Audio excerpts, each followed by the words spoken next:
We actually have a couple special guests tonight, and we're very, very excited and very happy to have the legendary producer Roger Corman here with us tonight.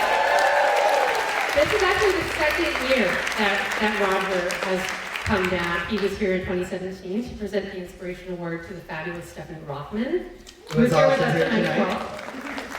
And Roger, I was wondering, would you like to actually present the Inspiration Award to the 2019 awardee this year?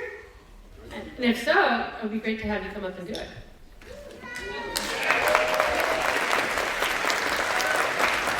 You guys will never guess who it is.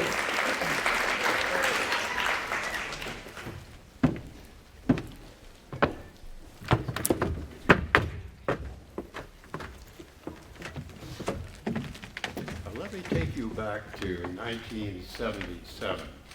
A young graduate of my old school, Stanford, came to see me for a job interview.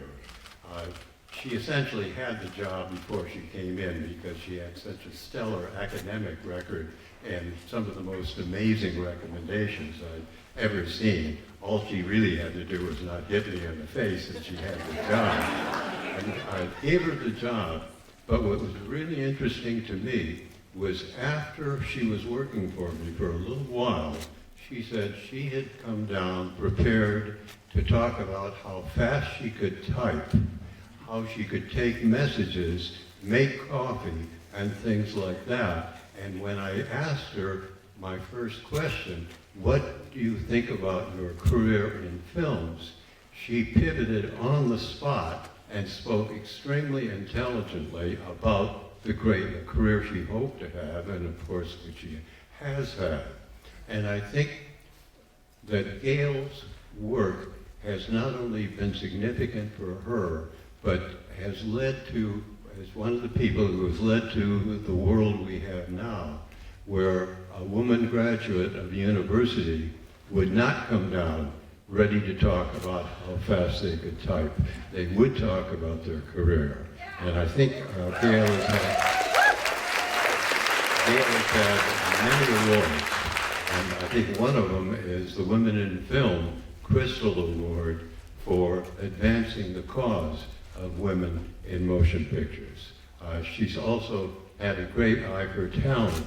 She worked with me for only a brief period of time when I told her we had our offices in Brentwood and our studio in Venice that on a picture called Battle Beyond the Stars, we were falling behind in special effects. And would she go down to the studio and tell me what she thought? She came back and she said that the man I hired to handle special effects, as many people will, had slightly exaggerated his background. But there was a young kid making model spaceships who was really smart and really knew what he should do and what should be done, and I should promote him. I promoted him, and that was James Cameron, who went on to produce with Gail such great films as The Terminator, The Abyss, and a number of other films. Gail, since then, has gone on to produce so many good, successful films, it's impossible to lead them all, but I remember Tremors, Labyrinth, Dante's Peak, The Punisher, The Hulk, and eventually, of course, I was about to say United of the Living Dead, which was just up there. And which is her TV series is one of the most successful series ever made. And I think it's partially or heavily due to her understanding that motion pictures are both a business and an art form. She understood the concept of the business, and I know that she's talked about the psychology behind the series, in which she said the key is not the zombies, the key is the psychology of the people who fear the zombies. I think it's that kind of creative thinking combined with the knowledge of the business that has enabled Gail to have such a phenomenal career and will continue to do so. So Gail, I'd like to have you come up.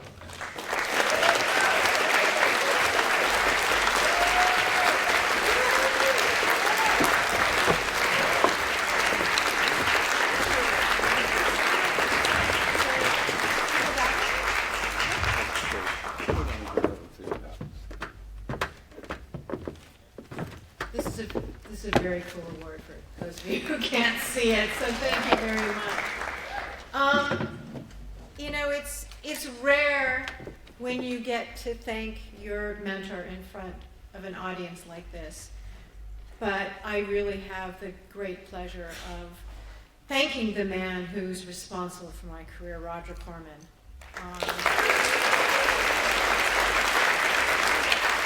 Earlier this evening, a friend of mine who's here, really talented woman director, Rosemary Rodriguez, asked Roger how many people he thought that whose careers he started. And he said, no, they're responsible for their careers. I just gave them an opportunity. Well, Roger, we owe you all a debt of gratitude for doing something that I thought was normal when I started to work for you, which is women were in every position at New World Pictures, including Julie Corman, who was producing, who's here this evening. And the first film that I worked on, Humanoids from the Deep, was directed by a woman. Thanks to Roger Corman, I thought there was already gender equality in Hollywood in the 70s. Boy, was I in for a big surprise.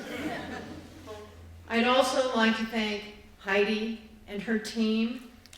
You are all such true champions of women behind the camera. And I'd like to give a shout out to the American Cinematheque and the Egyptian Theater for hosting this event and for hosting it so often. Your support is deeply appreciated. I want to also acknowledge the women, in addition to Rosemary Rodriguez from the Walking Dead universe, our directors who are here tonight. Can you stand? First, Rosemary, can you stand? Please. And Laura Belty, can you stand? And Marta Cunningham.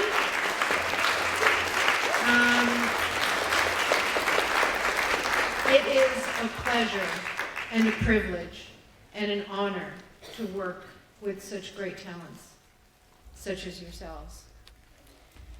We are proof that women not only love sci-fi and horror, but we are a creative force to be reckoned with, both in front of and behind the camera.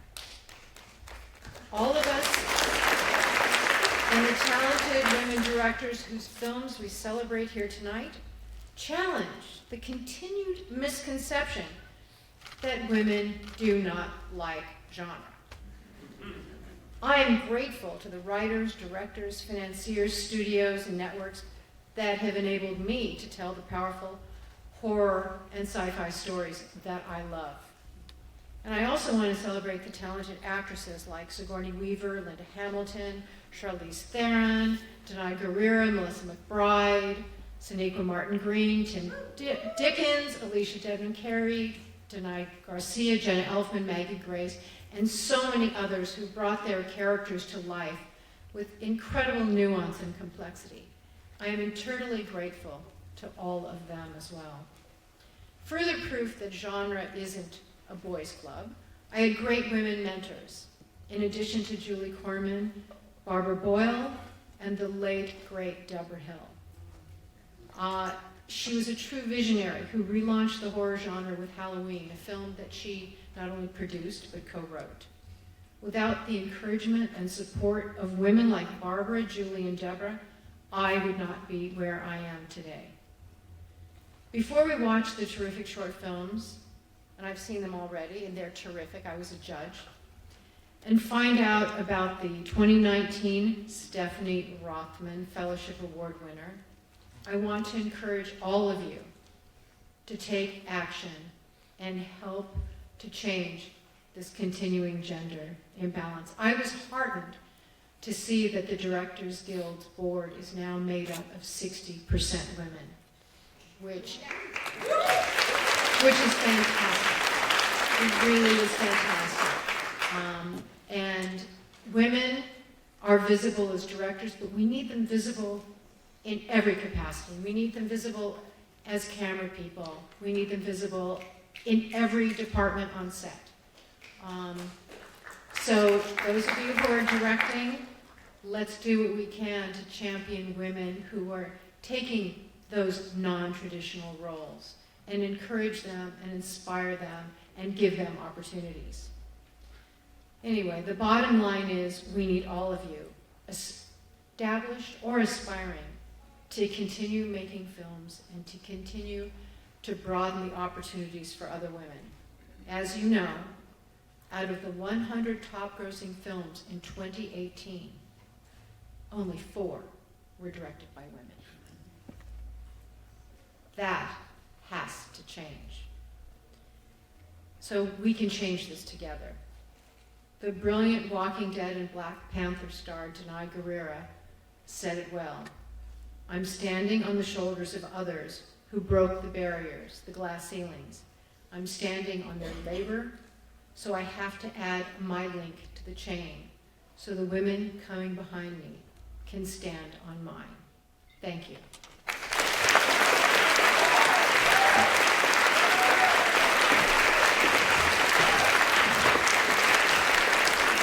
Wow.